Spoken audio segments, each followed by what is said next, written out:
কি বমি হলো নাকি? নাই তো। পরীক্ষা কেমন হয়েছে? জ্বর নাই তো?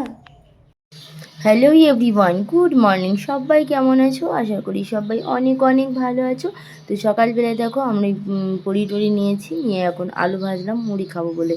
তারপর তো মাছ নিয়েছিলাম, মাছ টাছ কেটে রান্না বসিয়ে দিয়েছি এদিকে। আর এদিকে দেখো একটা ট্রাক্টর ঢুকেছে, এমনভাবে লোড করেছে গাড়িটা যে আমাদের রাস্তাটা এমনিই ভেঙে গেছে, বুঝেছো তো।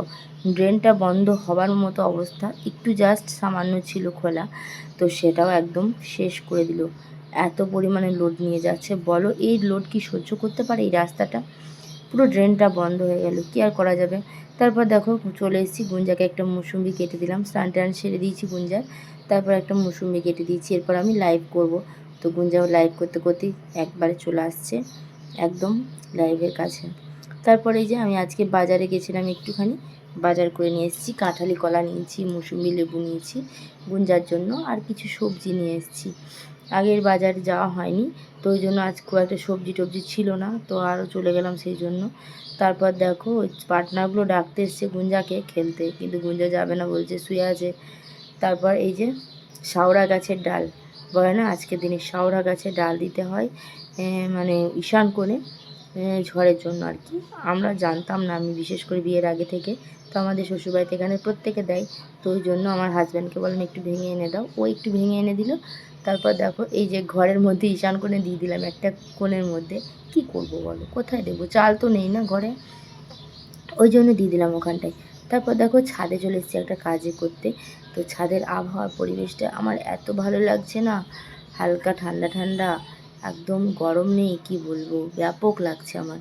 তারপর দেখো কালকে তো বাবার বাড়ি যাব, ওই জন্য কিছুটা এঁচড় পারবো, আর কাকাদের বাড়িতেও দেবো। সব এঁচড়গুলো আমাদের বছর অনেক দেরিতে এঁচড় এসছে, তো কাউকে দিতে পারিনি ওই জন্য। তো সেই জন্য সব এঁচড়গুলো পেরে নিচ্ছি।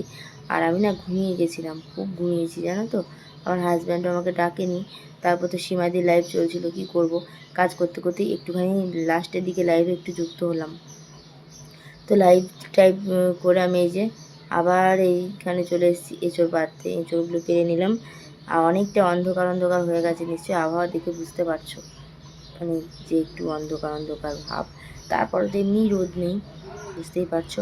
আর মানে কাঁঠাল গাছে না প্রচুর পিঁপড়ে আছে গো, প্রচুর পিঁপড়ে। আমার মানে গোটা গাছ শুশু শুশু করছে, এত অস্বস্তি লাগছে না এঁচড় পাড়তে গিয়ে, কি বলবো। এগুলো স্নানের আগেই ঠিক আছে, কিন্তু স্নানের আগে আমি একা থাকি, আমার হাজব্যান্ড তো বাড়িতে থাকে না।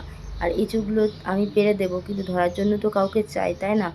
তো ওই জন্য আরও পারা হয় না আমার। তো এখন যেহেতু আমার হাজব্যান্ড বাড়িতে আছে, তো ওই জন্য আমি পেরে নিচ্ছি। আর এত পরিমাণে রিস্ক নিয়ে আমি এঁচড়গুলো পারছি, কি বলবো। মানে সরু একটা পাঁচিলের মধ্যে দাঁড়িয়ে, তারপর তো সাইড দিয়ে এত গাছপালা বেরিয়েছে, কি বলবো। দেখতে পাচ্ছ পাঁচিলটা, অবশ্যই প্রচুর কষ্ট এঁচড় পাড়া আমাদের গাছটায়। আমার হাজব্যান্ড তো পারে না, তো এই কাজগুলো আমি করছি আর কি একটু। জানি না আমার কপালটা কেন ফোলা ফোলা লাগছে, কি হয়েছিল কে জানে, কিছুতে কামড়েছিল কি না। আমি এখন দেখছি ক্যামেরার মধ্যে যে আমার কপালটা ফুলে আছে, বুঝেছো। আর সব তো ছোটো ছোটো এঁচড় হয়ে আছে, আর আমার না কাঁঠাল খেতে হেব্বি লাগে। তো সেই জন্য কাঁঠাল হওয়ার জন্য নিচের দিকেগুলো খুব একটা পারছি না, যেগুলো একা একা আছে। আর অনেকটা উপরের দিকে এঁচড়গুলো পারতে হবে, কারণ ওগুলো কাঁঠাল হলে পড়লে ফেটে যাবে আর পাওয়া যাবে না। তো এগুলো পারার মতো অবস্থা আমি পারবো না পারতে, অনেকটা উঁচুতে গাছে উঠতে পারবো না। তারপর তো পেরে নিলাম, নিয়ে সন্ধে টন্ধে দিয়ে গুঞ্জাকে দুধ টুধ খাইয়ে চলে গেলাম কাকাদের বাড়ি একটু বেড়াতে। রবিবার দিন তো আমি বেড়াতে যাই, তো বেড়াতে গিয়ে একটু ওদেরকে এঁচড় দিয়ে দিলাম। তারপর এখন আমরা কি করবো বলতো, চা খাবো আর টোস্ট খাবো। তো টোস্ট খেতে না হেভি লাগে আমার চায়ের সঙ্গে। তো কাকার যেহেতু দোকানেই চা বানায়, তো চা নিয়ে এসছে আর টোস্ট নিয়ে এসছে। তারপর দেখো আমরা একটু সাজের দোকানে গেছি, গুঞ্জা দুটো গাডার কিনবে, বায়না ধরেছে। তো এই যে এই গাডার দুটো দেখছো, কেমন হয়েছে অবশ্যই জানাবে। এই গাডার দুটো গুঞ্জার খুব পছন্দ হয়েছে, গুঞ্জা এই গাডার দুটো নিয়ে নিয়েছে। তারপর রাতে ফেরার পথে একটু মুড়ি নিয়ে আসলাম দোকান থেকে, যেহেতু মুড়িটা একটু শেষ হয়ে গেছিলো, অল্পই ছিল। তো আজকের মতো ভিডিওটা এইটুকুই। ভালো লাগলে প্লিজ লাইক কমেন্ট শেয়ার করো। টাটা।